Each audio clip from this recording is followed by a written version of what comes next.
Hello दोस्तों, हमारे YouTube channel success life में आप सभी का एक बार फिर से स्वागत है। दोस्तों, आज के इस वीडियो में हम आपको बताएंगे कि मृत्यु के बाद चूल्हा क्यों नहीं जलाना चाहिए, मृत्यु के बाद चूल्हा जलाना क्यों वर्जित है और मृत्यु के बाद किसी के घर में खाना क्यों नहीं बनता है, क्या रहस्य है और क्या परंपरा है।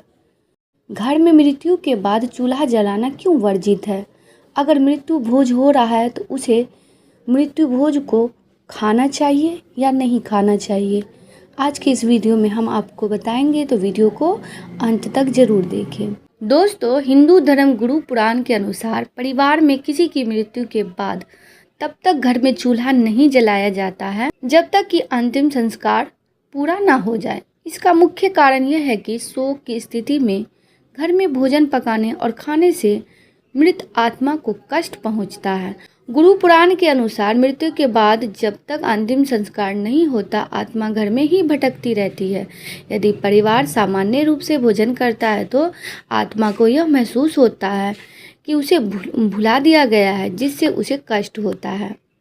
हिंदू धर्म में भोजन को प्रसन्नचित्त होकर करने की परंपरा है। परिवार के किसी सदस्य की मृत्यु के समय पूरा घर शोक में डूबा होता है, इसलिए घर में भोजन पकाने और खाने की मनाही होती है। जब तक परिवार शोक में होता है तब तक पड़ोसी या रिश्तेदार उनके लिए भोजन की व्यवस्था करते हैं। भगवान विष्णु ने पक्षीराज गरुड़ द्वारा पूछे गए गुड़ प्रश्नों का उत्तर गरुड़ पुराण में दिया है। हिंदू धर्म में जब किसी की मृत्यु हो जाती है तो उस घर में 13 दिनों तक चूल्हा नहीं जलाया जाता और ना ही भगवान की पूजा की जाती है। गरुड़ पुराण में बताया गया है कि किसी व्यक्ति की मृत्यु के बाद उस घर में चूल्हा जलाने से उस व्यक्ति की आत्मा को दुख पहुँचता है, इसलिए व्यक्ति की अंतिम संस्कार होने तक घर में चूल्हा जलाना वर्जित है।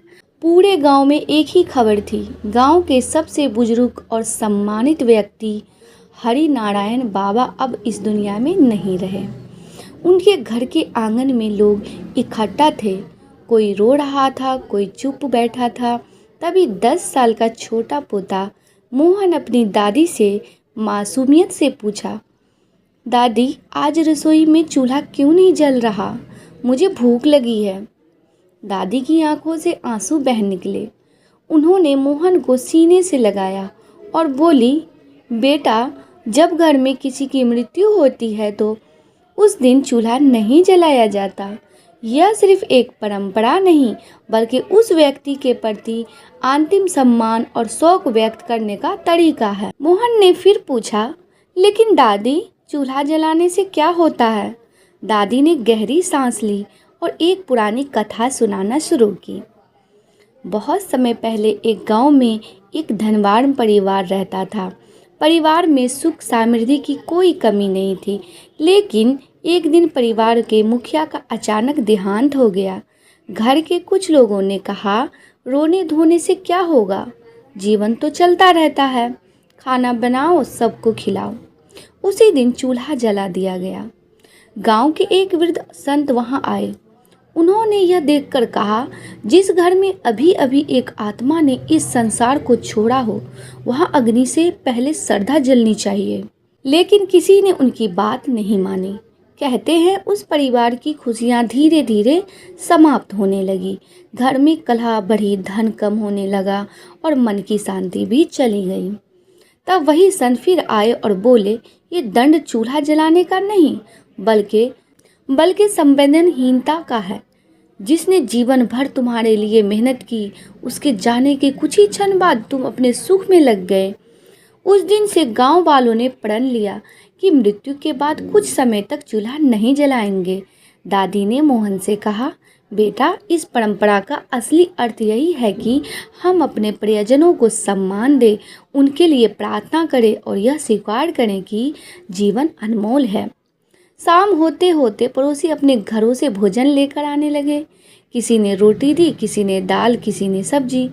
मोहन ने आश्चर्य से पूछा, सब लोग खाना क्यों ला रहे हैं? दादी मुस्कुराई और बोली, यही तो हमारे समाज की सबसे बड़ी ताकत है। दुख में पूरा गांव एक परिवार बन जाता है ताकि शोक में डूबे घर को खाना बनाने की चिंता ना करनी पड़े। उस रात मोहन ने पहली बार समझा कि परंपराएं केवल नियम नहीं होती, उनके पीछे प्रेम, सम्मान और सामाजिक सहयोग छिपा होता है।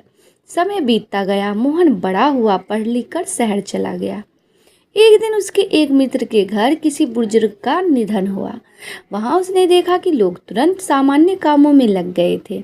तब उसे अपनी दादी की बात याद आई। उसने अपने मित्र से कहा, मृत्यु के बाद चूल्हा जलाना उद्देश्य अंधविश्वास नहीं, बल्कि शौक, सम्मान और परिवार को विश्राम और समाज की एकजुटता है। मित्र की आंखें भर आई। बरसों बाद जब मोहन स्वयं दादा बना तो उसने भी अपने पोते को यही कहानी सुनाई। उसने कहा, बेटा, हर परंपरा का अर्थ समझो, बिना समझे उसे अंधविश्वास मत कहो और बिना सोचे उसका पालन भी मत करो। आज के समय में कई परिवार गैस चूल्हे का उपयोग करते हैं। कई लोग इस परंपरा का पालन करते हैं और कई लोग नहीं करते हैं।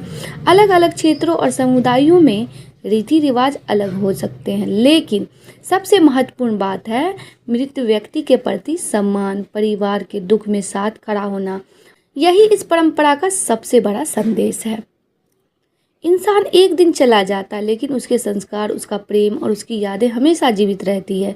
यदि हम किसी के जाने के बाद कुछ पल ठहरकर उसे श्रद्धांजलि दें तो वही सच्ची मानवता है। गुरु पुराण अंतिम संस्कार और मृत्यु के बाद आत्मा की यात्रा के बारे में भी बताया है। इसलिए घर में किसी की मृत्यु के बाद गुरु पुराण का पाठ किया जाता है। किसी की मृत्यु के बाद खाना न बनाने की दूसरी वजह यह भी है कि ऐसी दुख की घड़ी में मनुष्य को खुद भी भूख प्यास का एहसास नहीं होता। इस समय परिवार को साथ बैठकर इस दुख का सामना करना चाहिए। इससे उन्हें जल्दी इस स्थिति से बाहर आने में मदद मिलती है। गुरु पुराण में इस बात का वर्णन किया गया है कि जब तक व्यक्ति का अंतिम संस्कार नहीं किया जाता, उसकी आत्मा को शांति नहीं मिलती, जिस कारण व्यक्ति की आत्मा धरती लोक पर इधर उधर भटकती रहती है। परिवार के सदस्यों को इसके बुरे परिणाम झेलने पड़ सकते हैं। आज के लिए बस इतना ही। दोस्तों, आपको ये वीडियो पसंद आया है तो लाइक करिएगा, दोस्तों को शेयर ज़रूर करिएगा, चैनल को सब्सक्राइब करके बेल आइकन को ज़रूर दबाइएगा ताकि आने वाला वीडियो आपको सबसे पहले मिले। दोस्तों, मिलते हैं अगले वीडियो में। तब तक के लिए good bye and thanks for watching my video.